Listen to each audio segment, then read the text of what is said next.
do benefício de incapacidade total e permanente, tá? A mais conhecida como aposentadoria por invalidez, que mudou de nome depois da reforma da Previdência, como se o nome fosse alguma coisa. O importante é que o benefício oferece, o importante é que o INSS cumpra as suas obrigações com os segurados, que não estão pedindo nenhuma esmola, não estão ali mendigando para receber algo que não tenham direito. Todo segurado que tem direito a um benefício do INSS, ele teve que pagar, tá? Para ter direito ao benefício. Diferente de benefícios, por exemplo, que são assistenciais, né? Não desfazendo ou desmerecendo. Mas benefícios assistenciais não é necessário que a pessoa tenha contribuído com o INSS para receber. Mais benefícios como de incapacidade, que nós falamos, que é a aposentadoria por invalidez, auxílio-doença, né, que é o de incapacidade temporária, são benefícios que você tem que ter pago, tem que ter contribuído com o INSS para poder ter direito a receber. E quando você procura o INSS numa situação muitas vezes desesperadora, você acaba encontrando diversas barreiras, diversos problemas e dificuldades para conseguir aquilo que se tem direito, tá? Muita gente tem dúvida com relação a esse benefício, tá? Principalmente existem perguntas como quem tem direito a receber a aposentadoria por invalidez? Bem, quem tem direito a receber a chamada, né, aposentadoria por incapacidade total e permanente, são aqueles segurados que se enquadram, tá, dentro dos requisitos, que é o quê? A qualidade de segurado do INSS, que é você ter pago no mínimo aí 12 contribuições, tá? Ser registrado no regime geral de previdência e estar incapacitado total e permanente para exercer a sua função ou qualquer outro tipo de função. Lembrando, não é você que pede a aposentadoria por invalidez, tá? A aposentadoria por invalidez ela vai ser sugerida por um perito do INSS, no caso de uma perícia administrativa dentro do INSS, ou então dentro da Justiça, através de uma perícia judicial. Diferentemente do pedido que se faz de auxílio-doença, que é o de incapacidade temporária, tá? Que é um dos benefícios mais pedidos dentro do INSS e também um dos mais negados dentro da Justiça, é o campeão, tá? Em ações contra o INSS. Existem algumas diferenças interessantes entre esses dois benefícios. Muita gente fala, eu quero converter o meu auxílio-doença em aposentadoria por invalidez. Mas depois da reforma da Previdência, pessoal, nós vamos falar aqui no vídeo, precisa ver se realmente é vantajoso para você, dependendo da sua situação, tá? Bom, como nós falamos, para você ter direito à aposentadoria por invalidez, você vai passar por uma perícia no INSS. Não é necessário que você esteja de auxílio-doença para receber a aposentadoria por invalidez. Você pode ter feito o pedido de auxílio-doença achando que é uma lesão ou uma incapacidade temporária, e o perito do INSS, no momento da análise, ele comprovar que não, é uma incapacidade total e permanente para sua função ou qualquer outra, e ele mesmo sugerir e você sair do INSS aposentado. É claro que para isso acontecer, né, o mundo tem que estar acabando, porque eles não estão dando, né, concedendo aí benefícios, mas nem para pessoas que estão em fase terminal, quanto mais sugerirem uma aposentadoria por invalidez, assim, numa primeira perícia. Mas o que acontece geralmente? Esse segurado, ele entra com esse pedido de incapacidade temporária, ele passa a receber o auxílio-doença. Dentre a diferença que existe da aposentadoria para o auxílio-doença, o que acontece? Os períodos são mais curtos no auxílio-doença. Não que a aposentadoria por invalidez ela também não seja chamada para perícias, por exemplo, de pente fino ou revisão, mas são períodos mais longos. O auxílio-doença, geralmente 3, 4 meses. Para o perito dar 6 meses, é assim necessário que realmente seja uma lesão um pouco mais grave. E outra, nós já falamos, o que vai determinar muito a concessão do benefício é a documentação, tá, pessoal? Apesar que tem muitos segurados aqui, em diversos vídeos aqui no canal, que comentam, o perito não olhou na minha cara, o perito não olhou a documentação e ainda negou. Só que o perito ele é obrigado a digitar alguns dados, como vocês vão perceber, no momento da perícia, no seu computador. Esses dados é um histórico que você tem dentro do INSS. E o perito ele pode ficar com a documentação. Por isso é muito importante você ter cópias dessa documentação. Por quê? Porque amanhã ou depois, se você precisar contestar, houver necessidade de você entrar nas vias judiciais para conseguir garantir o seu direito, você tem toda a documentação necessária para comprovar que naquele momento você está incapacitado. Então o que acontece? O perito vai fazer essa análise, vai digitar. Se o perito negar numa primeira perícia, né, o primeiro pedido for indeferido, quer dizer, ele não concedeu, ele não comprovou que você está incapacitado, você pode pedir uma reconsideração, que é uma nova perícia, tá? Você tem esse direito. Como é que se faz isso? Ou você faz pelo portal Meu INSS ou pelo telefone 135.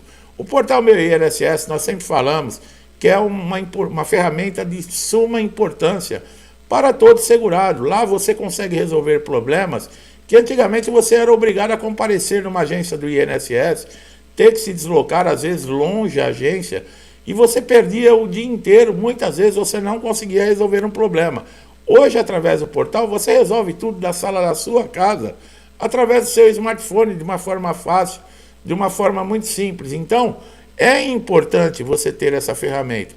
E uma das coisas que são importantes é você poder, nesse caso, fazer esse pedido de reconsideração, fazer um pedido de prorrogação do seu benefício. A prorrogação é aquela que você já está recebendo o auxílio-doença e está chegando a data de cessação do benefício, mas você ainda não está recuperado, precisa de um tempo maior. Através do portal Meu INSS, você consegue fazer o pedido de uma prorrogação. Essa prorrogação ela pode ser feita por 3 vezes, tá, pessoal? Só lembrando, existe o pedido de requerimento. O requerimento é quando encerra, por exemplo, a prorrogação e você ainda necessita continuar recebendo um benefício. Você pode fazer um pedido de um requerimento, vai entrar em análise. A última instância de recursos dentro do INSS é a junta de recursos. Mas quando chega nesse caso, é aquele negócio, né? Você não precisa ficar aguardando, por exemplo, o resultado da junta de recursos, da avaliação que vem do INSS, para procurar as vias judiciais, tá? Mesmo você entrando nas juntas de recursos do INSS, você já pode acionar a Justiça. A Justiça Federal não precisa de advogado. Você mesmo pode levar toda a documentação e entrar com uma ação, tá? Conseguir lá abrir um processo contra o INSS. Com o advogado fica tudo mais fácil, né, pessoal? O advogado ele conhece os caminhos, ele sabe as leis, mas caso tem muita gente que reclama, os honorários que os advogados estão pedindo é muito alto, tá? Apesar que existe um tabelamento, não é assim, o advogado pede o quanto ele quer. Ele tem um limite lá, por exemplo, para pedir, vamos colocar 30%. Vai de um advogado para o outro, um acordo que você possa fazer, dependendo do valor que você tenha. Por quê? Quando você entra com uma ação na justiça, né, nos casos de INSS por negação de benefício, e é reconhecido o direito, você tem todos os atrasados para receber. O que são esses atrasados? É desde lá daquela negativa que o perito deu no seu primeiro pedido, pode passar 2, 3 anos. Se a justiça reconhece que você tinha direito a receber o benefício, você recebe todos esses atrasados. Então, isso para o advogado também é muito interessante. Então, há sim possibilidade de você negociar com o advogado, tá? No caso de aposentadoria, os advogados costumam cobrar aí 3, 4, né? Aposentadorias, os primeiros recebimentos desse segurado, como cobrança aí dos seus honorários. Você também pode negociar, tá? Para tudo tem jeito, né, pessoal? Só não tem para morte. Mas dentro do INSS, muitas vezes nós encontramos esse jeito, né? Também nós não podemos morrer, também não podemos matar. Apesar que muitas vezes a gente fica com vontade, né? É que nem as nossas mães faziam antigamente, né? Se você fizer tal coisa, eu te mato. Só que elas nunca nos mataram, né? Não é à toa que nós estamos aqui. E nós também, de vez em quando, nós temos vontade de fazer isso com alguns funcionários públicos e políticos aqui desse país. Mas nós não vamos complicar nossa vida por causa disso. O que tem de diferente também dentro da aposentadoria por invalidez para o auxílio-doença?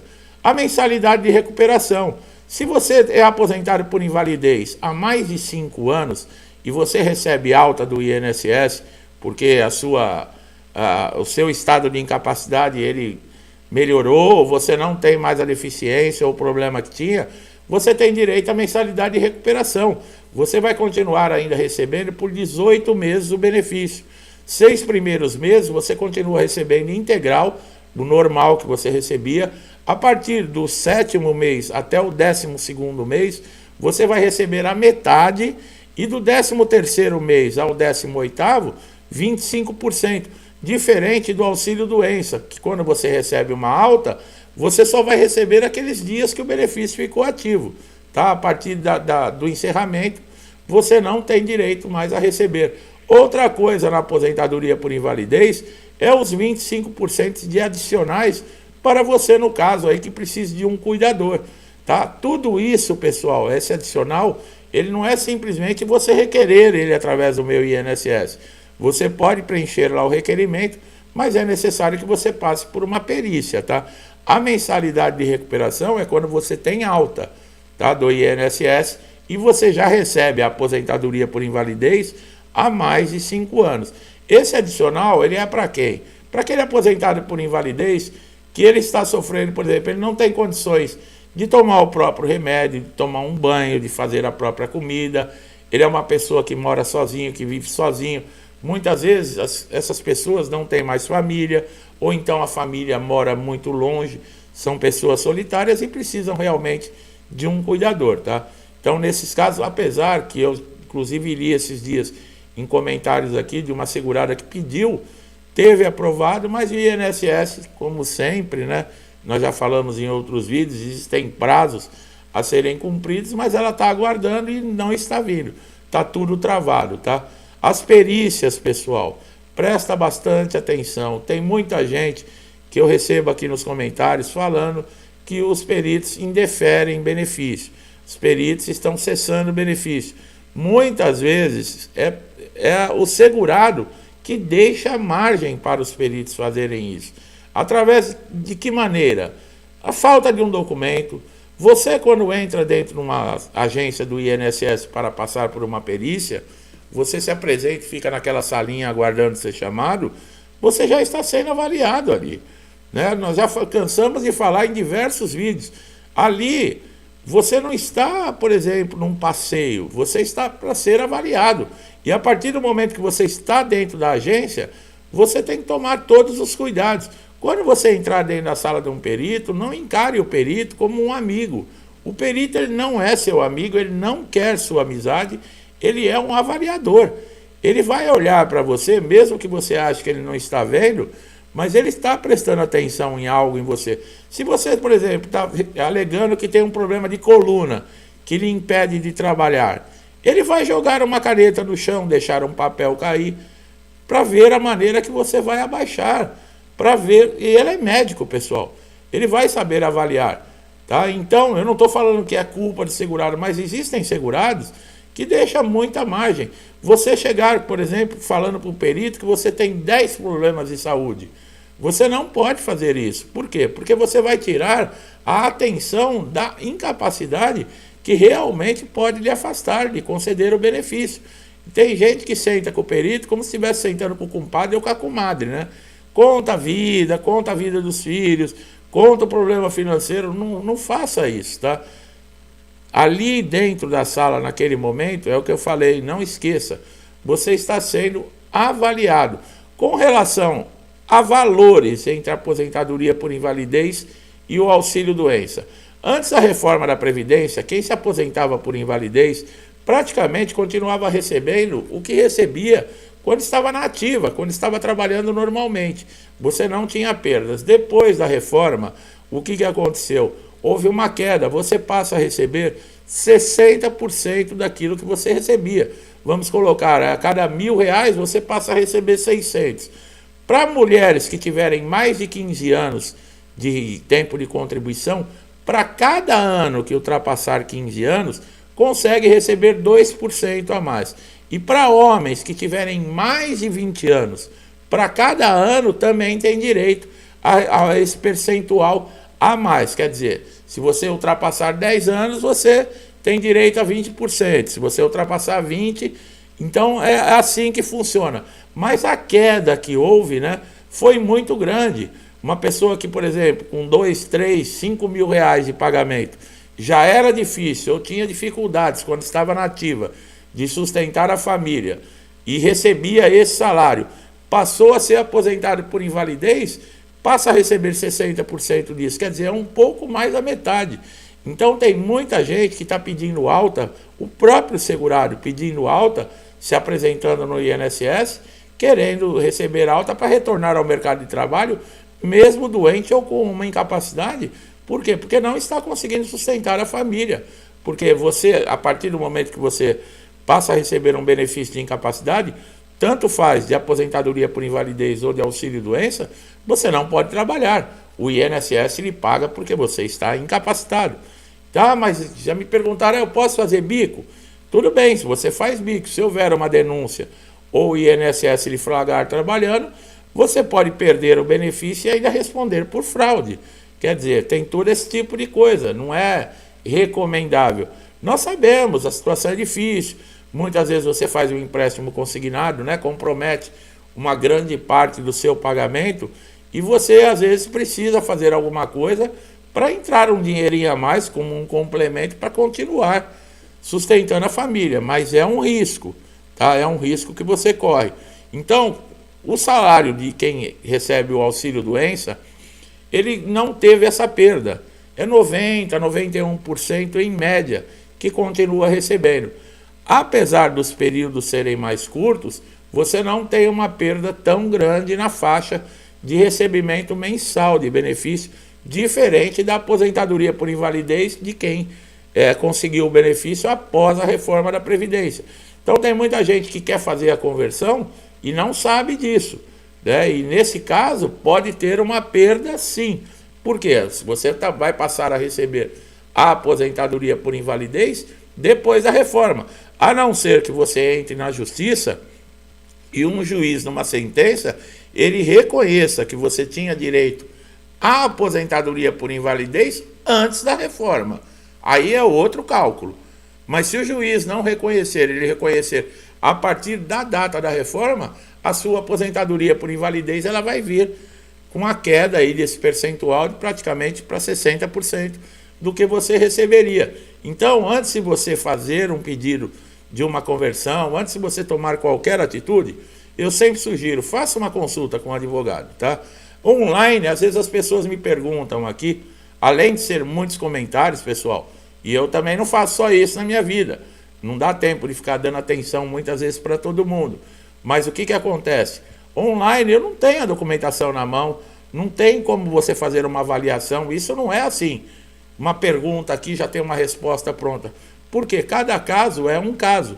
Então você que está aí de outro estado, em outra cidade, que está com algum problema, faça uma consulta com um advogado. Tá? De repente é necessário que você entre na justiça, de repente vale a pena você pagar aí os honorários de um advogado para conseguir um processo, um andamento mais rápido, entrar com mandado de segurança. Existem diversas coisas que podem ser aí boas para você através aí de uma ação, em vez de você ficar sofrendo tanto dentro do INSS. Então é isso aí, a aposentadoria por invalidez, você não vai pedir a aposentadoria por invalidez. Não é como você requerer o benefício de incapacidade temporária. É o perito do INSS ou, no caso, o perito judicial que vai aí sugerir e comprovar que realmente você está incapacitado.